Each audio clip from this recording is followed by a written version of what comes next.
Anna is getting her daughters ready for school.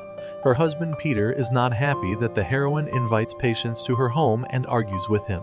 The woman communicates with the client in her office. The girl is worried about the fact that she changed 7 partners for a year, and the lawyer comforts her. In the evening, Anna reads a story to her children.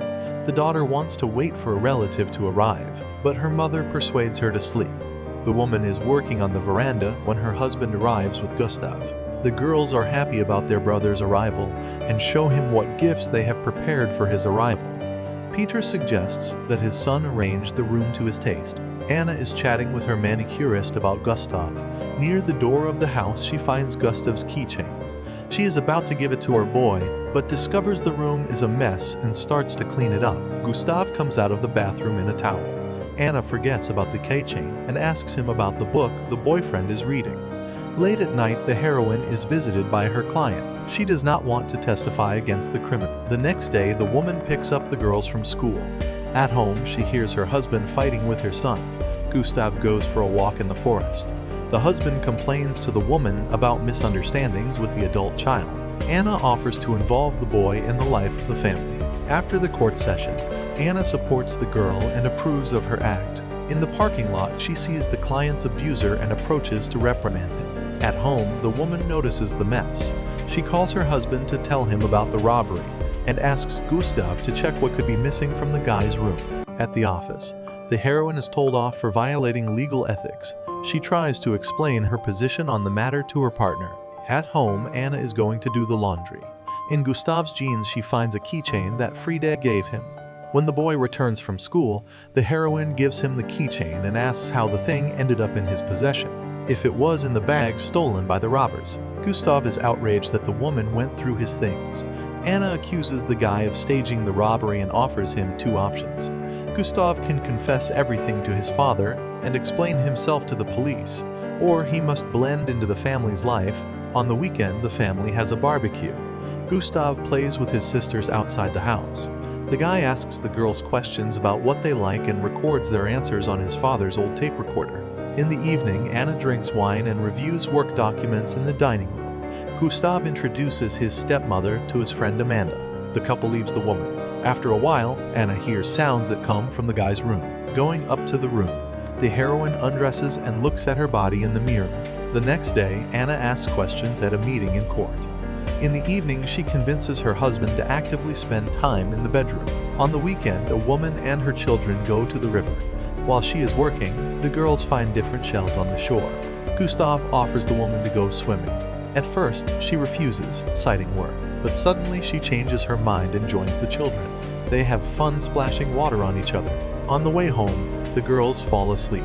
Anna and Gustav are chatting in the living room. The woman asks her stepson about his tattoos. He suggests she get a tattoo too, and together they choose a spot on her arm. In the next scene, guests arrive at their home. Anna is frankly bored listening to the talk about birds, and to make the atmosphere brighter, the heroine turns on music. She starts dancing, but no one supports her mood, so the woman makes herself another cocktail. Gustav is going to the bar and sees that Anna is bored near the house. The woman wants to keep the guy company. In the bar, the heroine treats Gustav to a drink, and they chat about Amanda. When the guy is about to leave, Anna kisses him. In front of the house, the woman takes off her shoes. Her husband is angry with her for leaving him alone with the guests. In the office, Anna and her assistant watch footage of abrasions on a case the woman is on. To recover from what she has seen, the heroine goes to refresh herself at the lake. From behind the trees, the woman watches Peter playing hide and seek with the children. Suddenly, behind the tree where she was hiding, Gustav hides. Anna scrutinizes the profile of her stepson. The guy, however, gently guides the woman's hand, causing strange sensations in her. At night, the heroine cannot sleep, remembering the touch of Gustav. The woman gets out of bed to get a drink of water. On the way to the dining room, she notices that the door to the guy's room is open. When Anna walks in, Gustav is lying on the bed reading a book. She doesn't say anything, sits on the edge of the bed, and starts massaging his legs. Gustav likes what is happening and doesn't mind his stepmother continuing the massage. Anna shows the guy that she agrees to move on to more active actions. They do gymnastics on the floor, after Anna thanks the guy and goes to her bedroom. In the morning, the heroine buys a laptop to give to her stepson. Peter is surprised by the deed of his wife and asks to consult with him in such matters. The couple gathers for dinner outside the house and says goodbye to the children. Anna and her husband return late at night. The heroine wants to spend time alone with Peter. The man invites her to go upstairs where they have fun.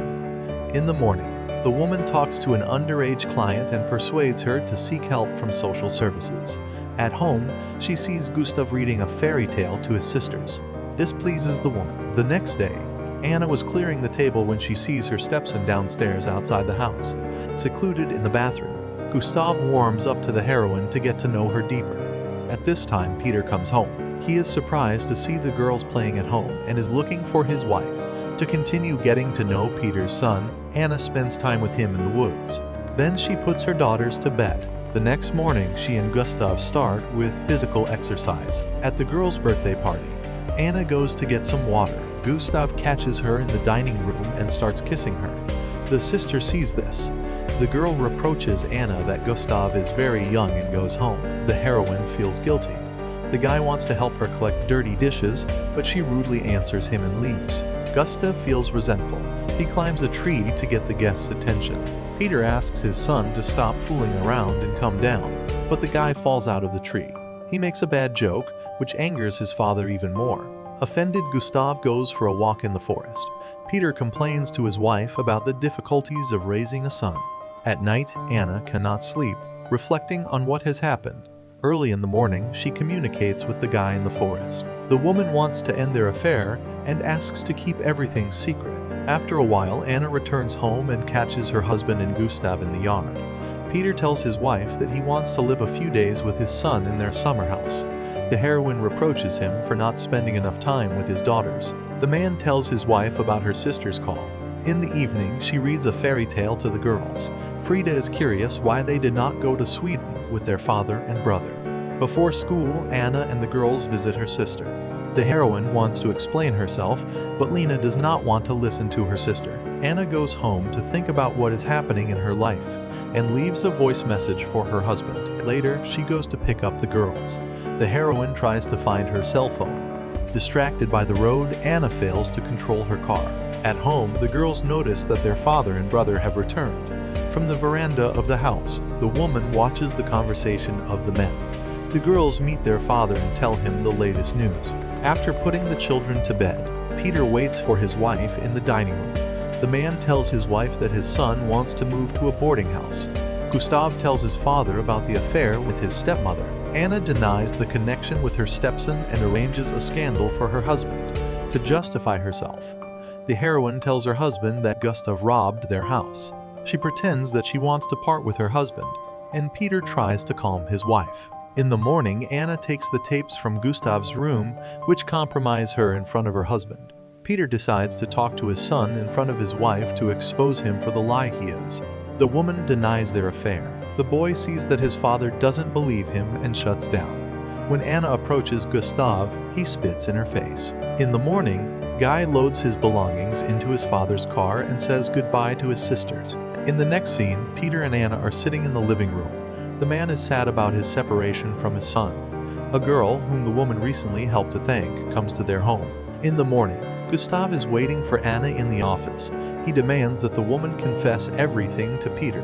The heroine is not going to give in to the blackmail of the guy. She suggests that he accept her version of events or stay away from their family. At Christmas, the girls are given a dog. Late at night, Gustav knocks on the house. The boy wants to talk to his father.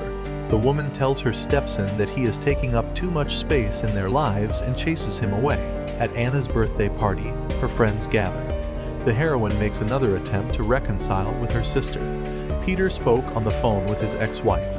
He tells Anna that Gustav is missing. The woman is walking in the woods with the dog. At home, she asks her husband why he and the children have not left. Peter informs her that he has been called to the police in Stockholm. The woman wants to go with him, but her husband refuses. She does housework all day, waiting for news from her husband, and falls asleep on the sofa in the living room. Peter returns late at night. He tells his wife that Gustav was found in the woods. The boy wanted to walk to their summer house, but he couldn't. Anna is crying in the bathroom. She is saddened by the news about her boyfriend and has a guilty conscience. In the mirror, she sees Gustav, who looks at the woman reproachfully. The heroine realizes that she has begun to hallucinate on a nervous basis. In the bedroom, she tries to comfort her husband, but Peter does not want to hear anything from his wife. In the final scene, the family gathers at the cemetery. The girls and Peter want to say goodbye to Gustav. Anna closes the house and silently accompanies her family.